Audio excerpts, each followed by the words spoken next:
So, Jamie, credit cards are a way of life. Veterans have them, service members, their families, but the trick is to use them properly. What's your advice and some tips to how to use your credit cards properly? Well, it's a great question. Years ago, credit cards were not that important in our lives. We could get away without having one.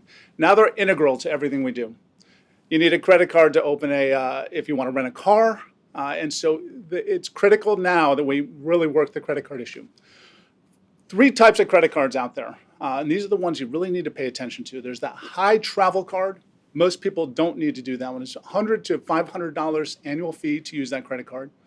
There's the rewards card. A lot of people like to use this rewards card. The best you can probably do is get about a 2% cash back on that card. There's all sorts of different point systems. Most of them are going to give you less than that. Or if you're going to carry a balance, you probably want to make sure you have a low interest rate credit card. Now, what can you do to make sure you got the right card and you're doing it right? I look at factors like this. One, convenience.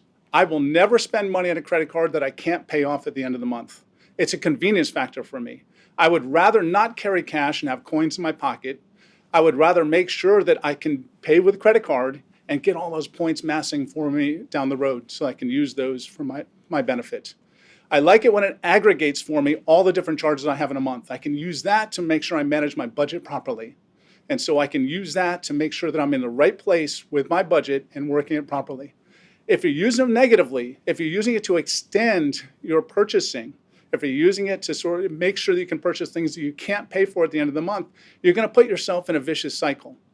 What happens is you end up carrying a balance. Interest rates on credit cards are typically between 10 and 30%. If you start paying that, the minimum payment is about 2.5%. You get into a cycle where you're now paying almost just for the interest, and you could end up paying for decades to try to pay off one of those charges.